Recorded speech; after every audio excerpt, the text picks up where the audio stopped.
Volám sa Igor Dužda, som inžinier, mám ukončenú strojnícku fakultu, pochádzam z Veľkého Šariša, zo skromných pomerov, robotníckej rodiny, dá sa povedať. Nás bolo 5 súrodencov, jedna sestra, 4 bratia. Každý má vzdelanie. Bratia majú aj sestra učňovské, ja jediný mám vysokú školu. Otec pracoval dlhé roky ako robotník, mama bola v tom čase domáca, pretože tak to bolo vtedy. No a čo môžem viac povedať, akože nevyrástal som v rómskej osade, žili sme medzi neromami, takže neviem, ako to je, ako to bolo, čo sa týka žiť v rómskej osade. V poslednom čase však to viem, ako to je, pretože aj bývam v takej komunite, aj proste som pracoval v tejto oblasti a som spoznával tých Rómov v rámci Slovenska. Keď som sa rozhodoval, na akú strednú školu pôjdem, tak vtedy moja mama s mojím trénnym učiteľom na základnej škole v Veľkom Šariši, s Ondrejom Balážom, keďže ja som vynikal v matematike, tak sa dohodli, že by bolo dobre, že by som išiel na nejakú technickú strednú školu. No a trénny učiteľ navrhol mojej mame strojnícku priemyslovku. Mama to povedala mne, ja som povedal, dobre, pôjdem na strojnícku priemyslovku. Podal som si prihlášku, bol som prijatý, ukončil som ju ako maturitou a potom vlastne moja mama mi povedala aj otec, že vlastne bolo by dobre, keby som išiel aj na vysokú školu.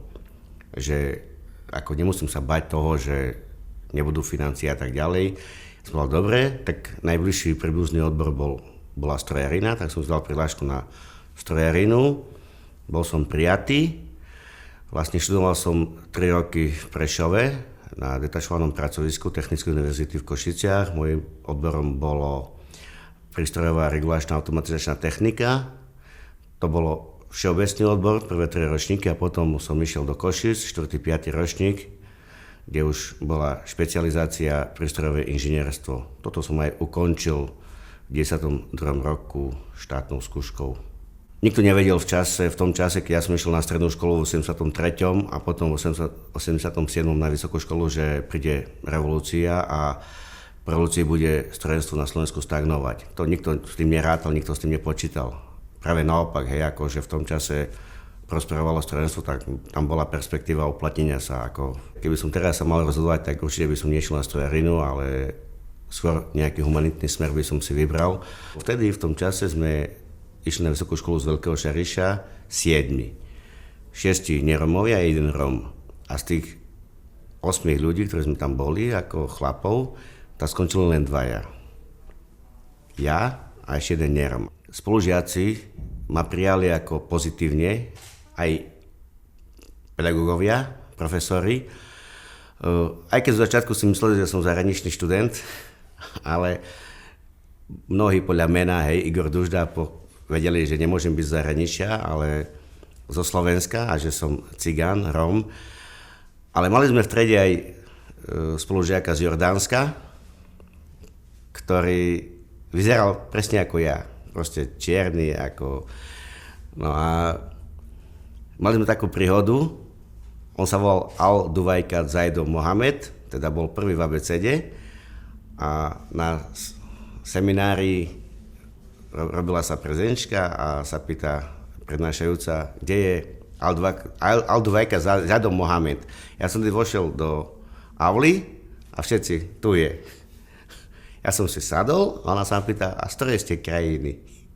A ja hovorím, z Veľkého Šariša, v okrese Prešov. A vtedy ona pochopila, hej, že som Róm.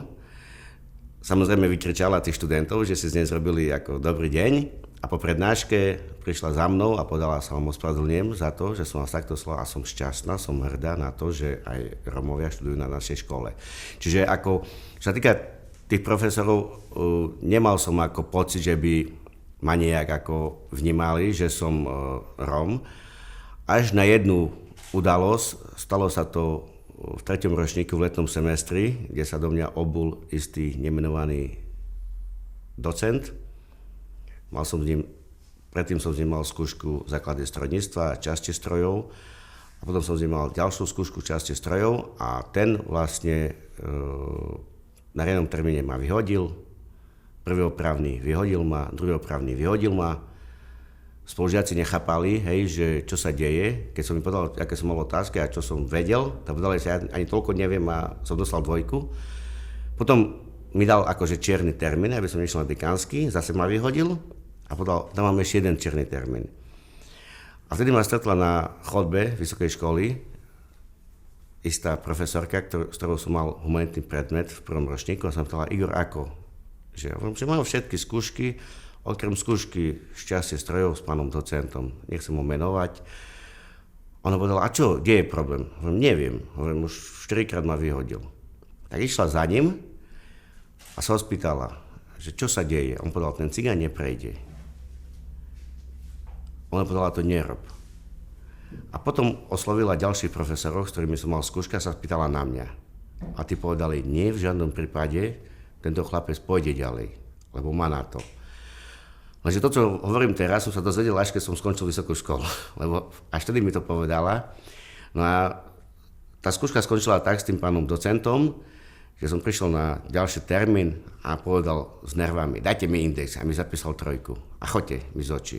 Tam bola jedna takáto udalosť, ktorá akože ma prekvapila až po skončení vysokej školy, ale čo sa týka ostatných profesorov, ja sa s nimi dodnes stretávam a sme sa aj potýkali, sme kamaráti, pôjdeme aj na pivo, čiže ja nemám tým problém. Čo sa týka spolužiakov, nikdy som nemal ten pocit, hej, že ja som cigán.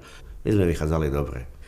Keď v sále bolo, neviem, 1000 ľudí a vám dali ako promotor, vám dával ruku, blahoželal, prisáhol som, hej, ako na to žezlo, že budem si svoju prácu vykonávať čestne, svedomito.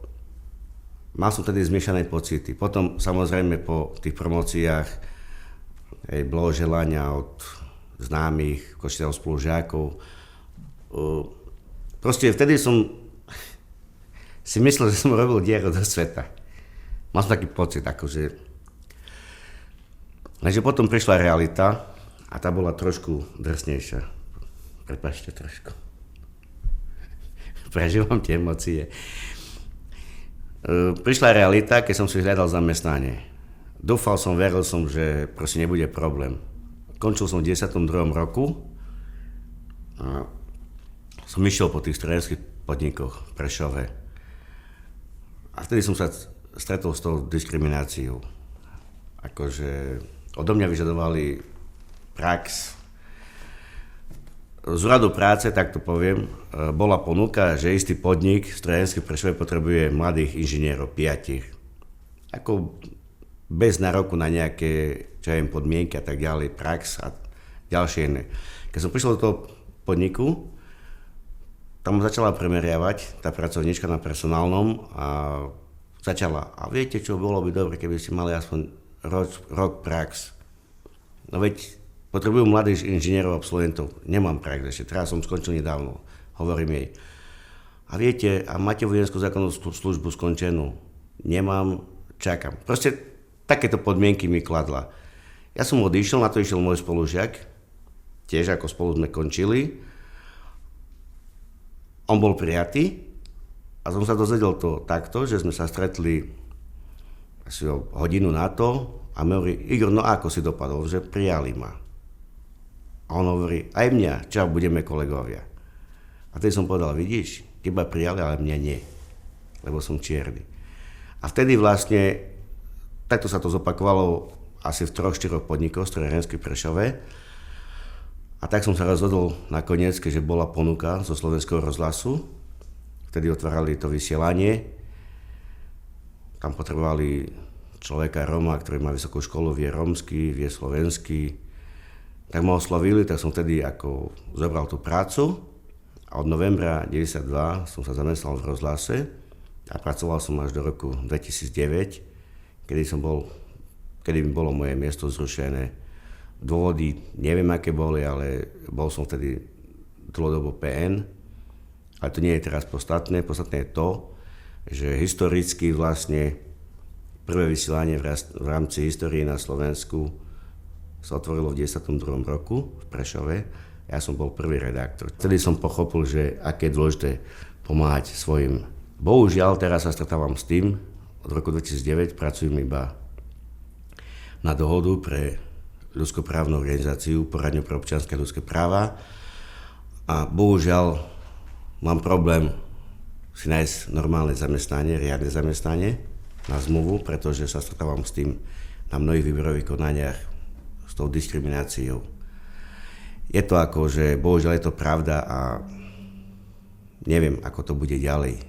Ja keď som nastúpil v 92. roku do Slovenského rozhlasu a mal som na starosti vyrábať vysielania pre Romov, vtedy sme mali 2-krát do mesiaca po hodine vysielania, tak vtedy vlastne ja som nemal akože šajnu o tom, čo je to prosová práca, čo je to držať mikrofón, aké sú žánre novinárske, rozhlasové a tak ďalej. Tak vtedy v prvej relácii mi pomohli niektorí ľudia. Boli to vtedy zástupca riaditeľa, bol to Bohdan Kuzišin, ktorý ma mal na starosti. A potom to boli ako doktor Godla a jeho rodina, ktorí mi pomáhali s prípravou relácií. Doktor Godla robil históriu Romov, jeho manželka robila pre deti, tam myslím rozprávky boli a ďalší ľudia, ktorí mi v tom pomáhali, aby som sa do toho dostal. Vtedy som pochopil, že na storárinu musím zabudnúť a začať sám sa vzdelávať a preberať si, čo sú to žánre. Tak som si kúpil takú príručku ako žurnalistu a tam som študoval o žánroch rôznych. Až potom, až po takom roku som sa osamostatnil, proste bol som sám, robil som všetko. Robil som reportéra, spravodajcu, robil som kultúrne relácie, hudobné relácie, proste všetko. Robil som si aj produkčného sám, aj dramaturga, proste všetko bolo ako, robil som sám. Bol som jediný interný zamestnanec v tom čase, mal som nejakých spolupracovníkov, ktorých som koordinoval. No a proste táto práca ma začala baviť, lebo keď som prvýkrát navštívil rómske osady, tam mi bolo do plaču, keď som videl, ako Rómovia žijú. Ale to vtedy som ešte nevedel, že tí Rómovia budú žiť o 20 rokov ešte horšie, ako žili vtedy. A bohužiaľ som mal nieraz problémy v rozhlase, keď som vysielal reportáže, ktoré sa nepáčili ľuďom.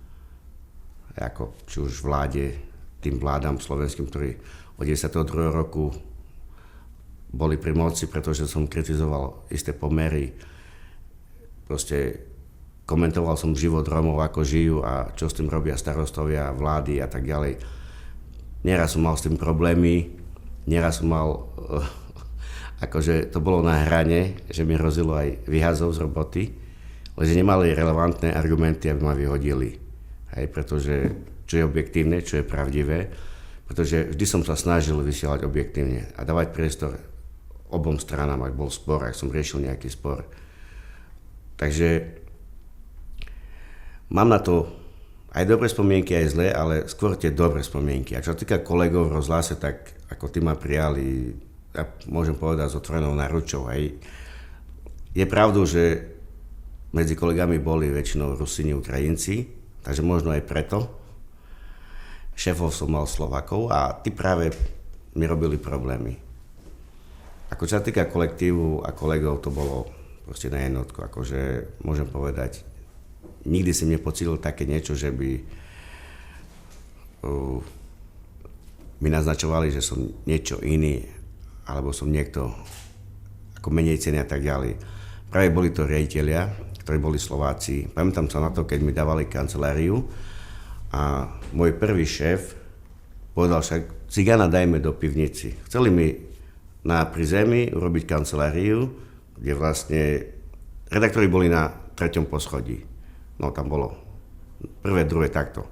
Prízemie, prvé, druhé. Na 2. poschodí, na najvyššom poschodí boli redaktori a mňa chcel dať do súterénu. A vtedy sa ma zastal ten zástupca Ukrajiny a povedal, nie. On je rovnocenný redaktor a bude sedieť s nami. Tak mi dali kanceláriu tam, kde mali všetci redaktori. Videl som, keď pri Bardejove som robil reportáž, keď rodiny s deťmi žili vo vojenských stanoch a bol už december, bol sneh a mesto s tým nerobilo nič, tak som proste dosť tvrdo ako útočil proti mestu, aj proti systému, ako je to možné. Tak vtedy som mal problémy so svojím druhým šéfom, že čo ja stále rozprávam o tom Bardejove. Nakoniec to dopadlo tak, že odišiel ten šéf, nie ja, z rozhlasu. A potom prišiel ďalší šéf, aj keď bol Slovák, ale ten bol, dá sa povedať, veľmi dobrý šéf. No a potom nás presťahovali z Prešova do Košic, ako zrušili štúdio v Prešove, tam som ešte chodil asi 4 roky a potom som prišiel o tú prácu. Za šefovania pána Reznika sa vyhlásila anketa o najmoderátora za isté okruhy v rámci vysielania Slovenského rozhlasu. A ja som dvakrát po sebe, 2003-2004, získal kryštálový mikrofón najmoderátora za národnostné vysielanie.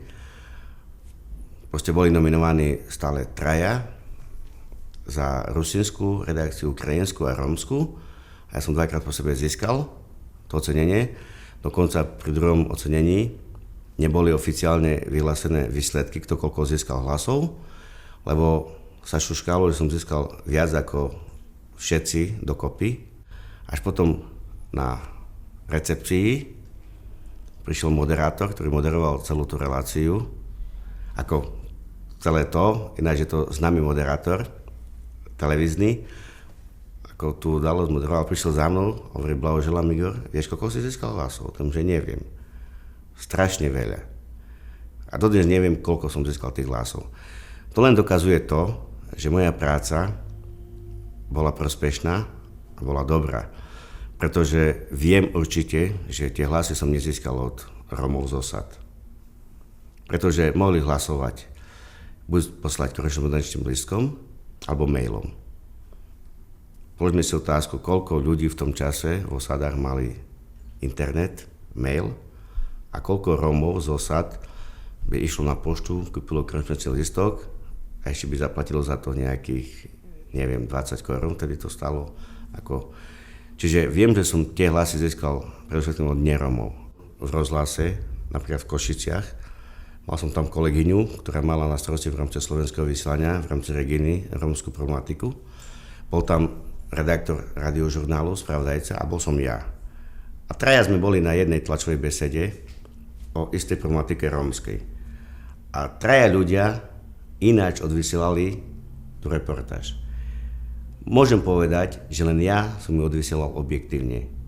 Bolo cítiť zo strany týchto dvoch kolegov, že tam sú ich emócie.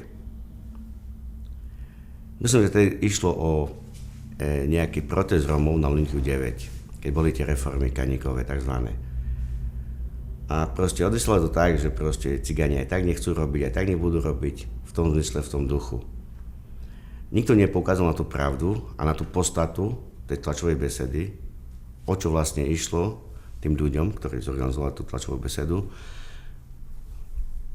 že chceli pokázať spoločnosti aj proste Slovensku, ako vlastne Rómovia vnímajú svoju situáciu, ako ju chcú riešiť a čo chcú od tohto štátu. Nikto nepovedal z tých predstaviteľov rómskych, že dajte nám len peniaze, sociálky a my nebudeme robiť. To nikto nepovedal. Lenže oni to takto odvysielali. Ten trend sa nezmenil, novinári sa nezmenili, bohužiaľ. A myslím si, že keď to pôjde takto ďalej, bude to ešte horšie a ešte horšie. Vy myslíte, kto je na vine na Slovensku, že je kríza? Rómovia. Rómovia berú dávky.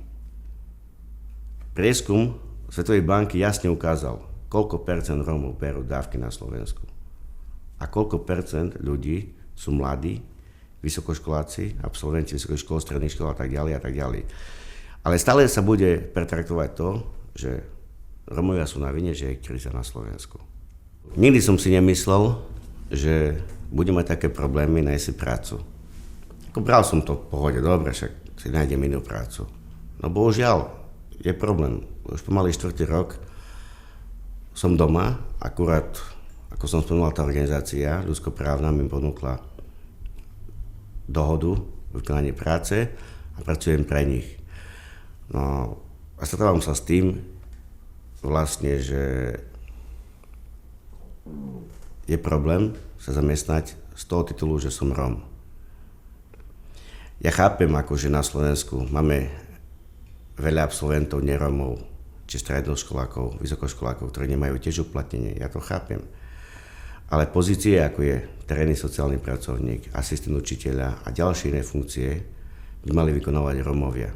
To aj odporúča Európska únia našej vláde. Aj máme antidiskriminačný zákon, ktorý hovorí o vyrovnávacích opatreniach a tak ďalej. Lenže bohužiaľ sa to tak nedieje.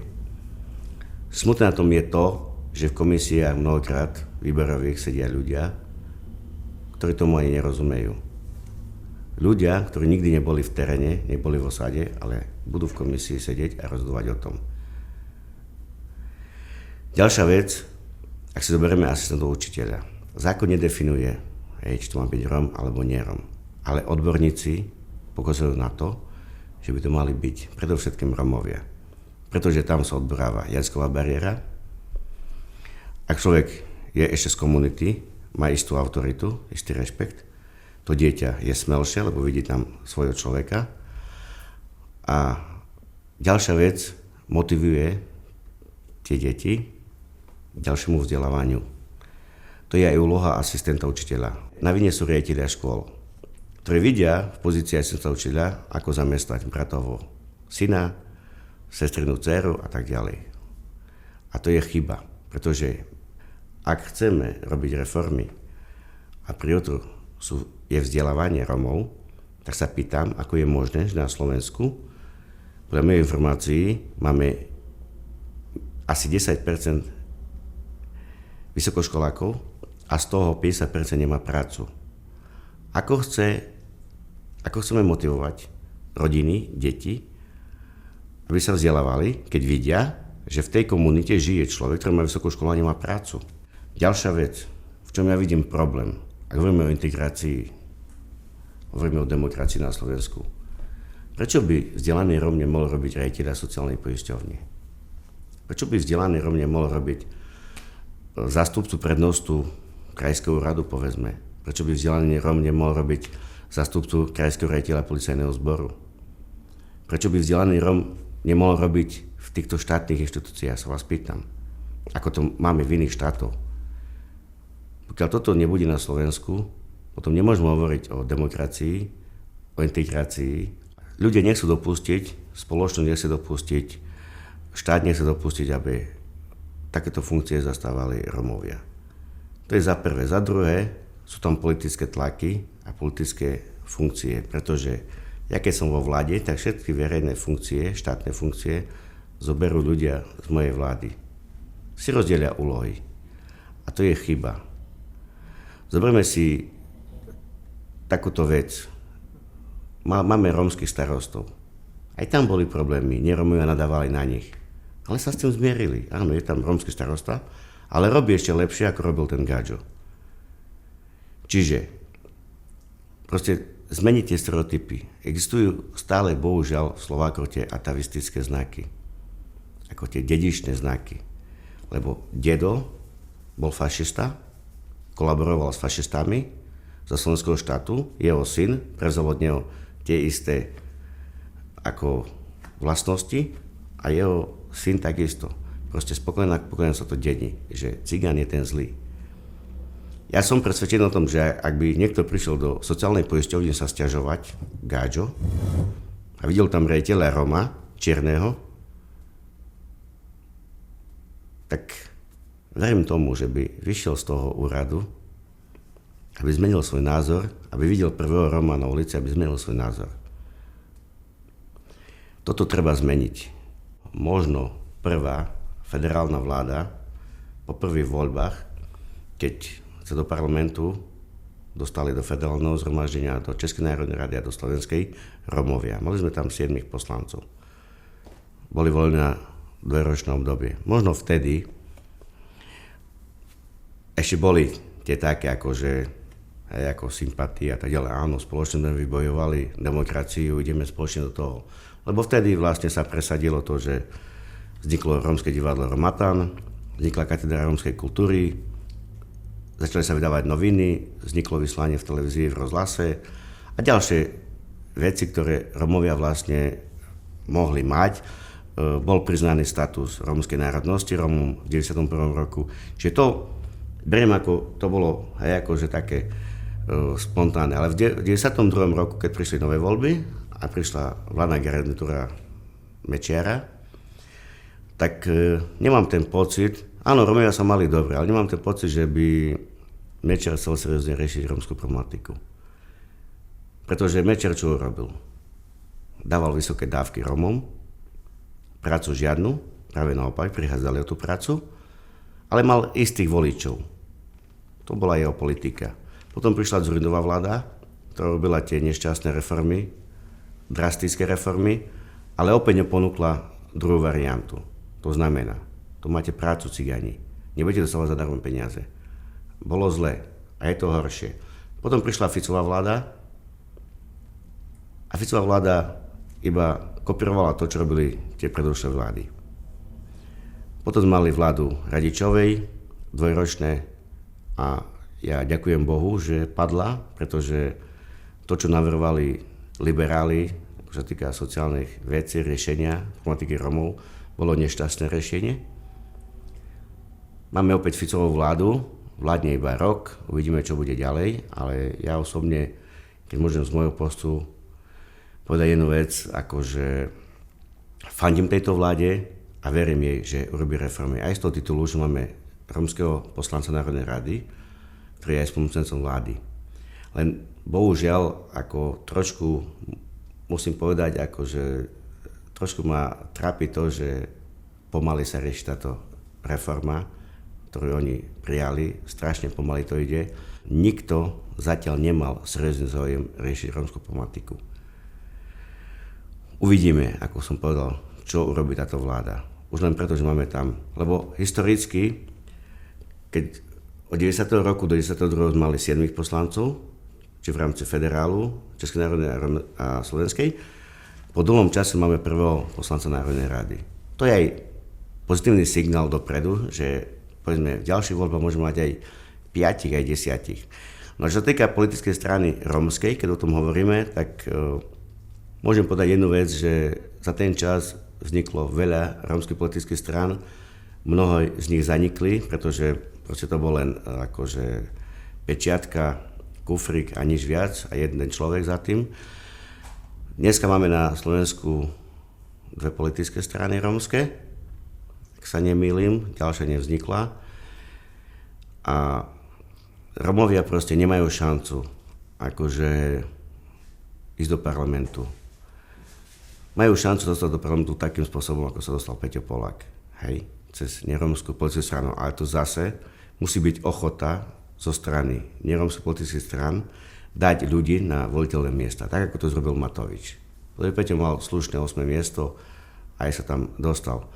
Pokiaľ toto sa nevyrieši, hej, samozrejme musí byť ochota zo strany nerómskych politických strán, ale rómske politické strany a Rómovia nedozreli na to, aby zoslali do parlamentu. Vieme veľmi dobre, že Rómovia sú lacný hlas, sú lacno podplatiteľní, ľahko podplatiteľní a viete, Róma nezaujíma v osade. Možno by tam bolo treba robiť viac tej osvety, čo je to vláda, čo je to parlament, čo sú štátne úrady, lebo to bohužiaľ Rómovia nevedia. Hej, a kto vlastne rozhoduje o ich existencii, toto nevedia Rómovia a toto by bolo dobre robiť osvetu. Preto možno by sa aj ich to politické myslenie zmenilo, aby sa nedali kupovať. Ja som, ako som povedal na začiatku, som vyrástal v Veľkom Šariši a vtedy tam v 39. roku, keď prišla vojna a slovenský štát sa pripojil k Nemecku, podpísal dohodu, tak vtedy vysťahovali Rómov, ktorí bývali v centre obci, na Korpaš, nejakých 4 km od centra obci a mali povolenie ísť do mesta na nákupy iba 2 hodiny denne, od 12. do 14. Stal sa prípad, keď moja babka, otcová mama, prekročila tento termín, tak ju chytili v takom policajnom, taký policajný autobus alebo také nákladné auto policajné. Volali ju Eržika, malo také názov. A chytili moju babu, dali ju do auta a jej ostriali vlasy.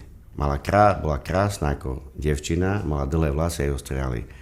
Prišla do osady plačúci a proste bola to hanba. Moja babka, ktorú ostriali, som sa jej na to pýtal. Hovorím, babi, jak to bolo? Jo, ani nespomínaj, synu môj, vieš, akú hanbu som zažila vtedy, keď ju ako proste ostriali. Proste bol taký systém. Až potom po vojne mohli Romovia opäť sa vrátiť do obci. Kropáč bol zrušený a všetci tí, čo vlastne bývali v obci predtým, tak sa tam vrátili. Dokonca prišla tá doba socializmu, komunizmu, tak Romom pomáhali, dávali im prácu, musel každý pracovať a proste dávali im aj domy po Nemcov, ktorí bývali v obci, ktorí odišli, boli voľné domy staršie, dávali im Romom, tí si ich opravili a žili v obci.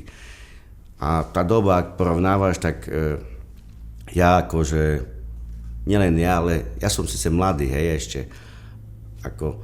ale ja som študoval vtedy, keď prišla revolúcia, ale čo stretávam ľudí, tak hovoria zlatý komunizmus. Hovoria to pretože každý mal prácu, boli sociálne istoty. Proste aj keď žena nemusela pracovať, bolo ako v zákone, že žena môže byť v domácnosti, ale každý chlap musel pracovať a ten chlap zarobil toľko peňazí, aby stihol zaplatiť byt, čo trebalo a ešte rodina bola spokojná a ešte mohol ušetriť. Keď som vyrástal v Veľkom Šariši, nikdy sme nepocítili to, že sme niečo iní. Žili sme medzi bielými, otec pracoval, proste ako tie pocity sme pocitovali, že sme niekto iný. Dobre, vedeli sme, že sme cigáni a jazyk máme iný, vtedy nám hovorili cigáni. Ale nikdy som tak ako nebral, že proste sme niečo iné. Potom na strednej škole, na vysokej škole, ale potom, keď prišla tá prax, tam som už začal vnímať tie rozdiely a proste to, ako sa ako nám správa majoritná spoločnosť. Vtedy som si povedal, že a zvlášť, keď som zistil a som preštudoval si, koľko slávnych Rómov sú osobnosti, tak som povedal, prečo by sme sa mali hanbiť za svoju národnosť, za svoj národ, máme byť na to hrdí. Veď nechcem teraz ako obviňovať iné národy, alebo nejak im poškodiť, ale zoberme si iné národy. Chvália sa kriminálnikmi, chvália sa osobnosťami.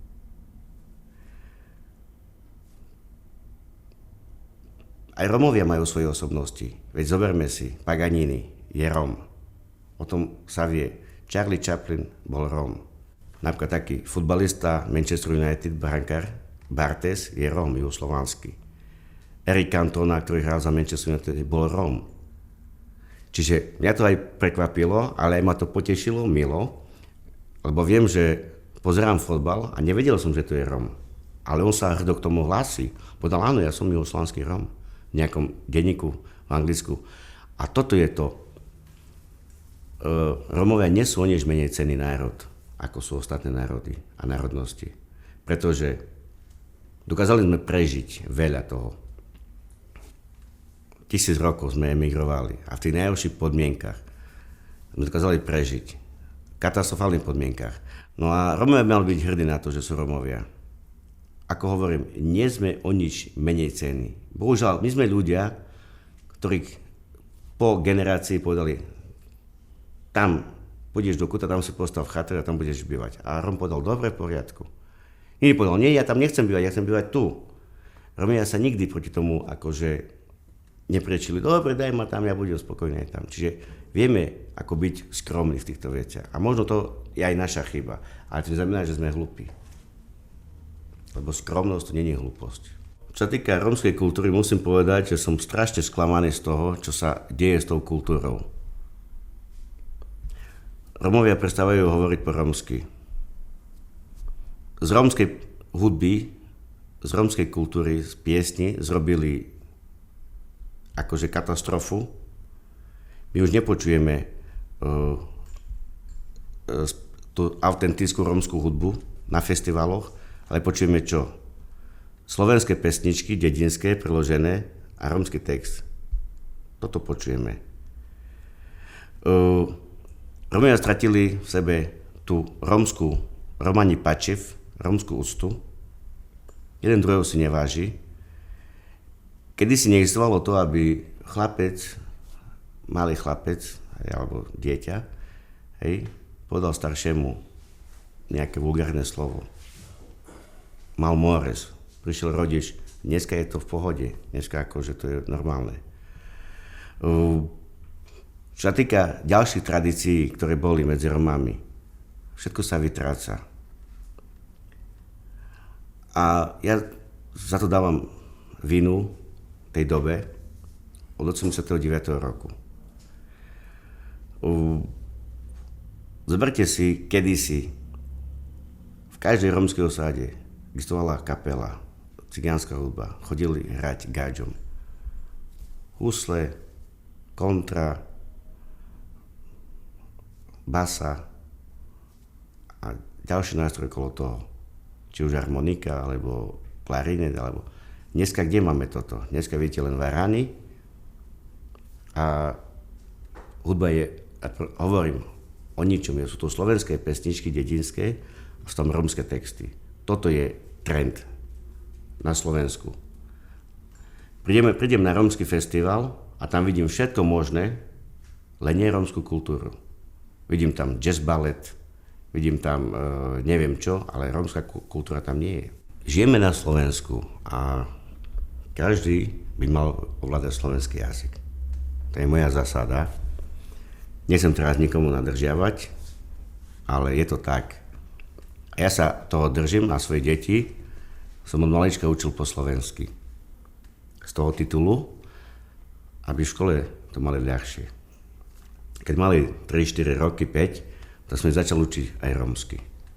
Lebo som videl, že slovenčina im ide, je to v pohode. Som učil rómsky a som vysvetoval, že kto sú, čo sú. A vďaka tomu, že som učil po slovensky, dneska nemajú problém v škole. Patria medzi najlepších žiakov na Prešove, na základnej škole Kúpeľne, ktorú pokladám ja za jednu z najlepších škôl v Prešove. A zase vedia aj rómsky, lebo my doma rozprávame tak. Ja so ženou sa rozprávam po slovensky, aj s deťmi sme sa rozprávali. Ale keď prišla moja mama, to už rozprávala po rómsky s nami, my tiež. No a teraz už aj pred deťmi, už aj so ženou aj po rómsky, aj po slovensky, proste miešame to, aby aj deti to vnímali. Je chybou, ak deti učíte najprv po rómsky a potom slovensky. Viem o tom, som sa stretol s tým v osádach a inde, že dieťa, ktoré vie perfektne rómsky a príde do školy a začne sa v 5. roku života učiť po slovensky, už mu to nejde tak. Nevie artikulovať, nepozná pojmy. Moje deti chodia do školy integrovane medzi nerómskych žiakov. A vidím, aj keď bývam na Tehelni, kde je rómska silná komunita, 1500-1600 Rómov, tak vidím ten rozdiel. Ak by chodili do školy, ako chodia ostatní na Maticu slovenskej, alebo na iné školy, tak tam sa s nimi nebavia. Proste sú oddelovaní a proste neromovia, romovia, vy ste niečo iné. Moje deti, keď majú narodeniny neromskí spolužiaci, ich pozývajú k sebe domov, čo mňa teší. Rodičia, my sa bavíme, sa správame, si zdravíme. No chcel by som, moje deti na Slovensku vyštudovali, pracovali, aby nemali ten problém, čo mám ja, že sa stretávam s tou diskrimináciou na trhu práce, aby pre tú spoločnosť niečo robili. Aby boli prínosom a nie tak, ako stále majorita hovorí, že sme za záťaž ako tejto spoločnosti. Ale netreba na to zabúdať, naučiť svoje deti aj ich materinský jazyk.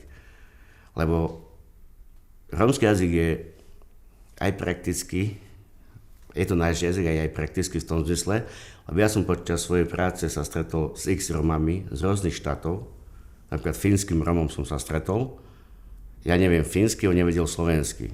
A sme sa, viete, ako to hovorili? Po rómsky.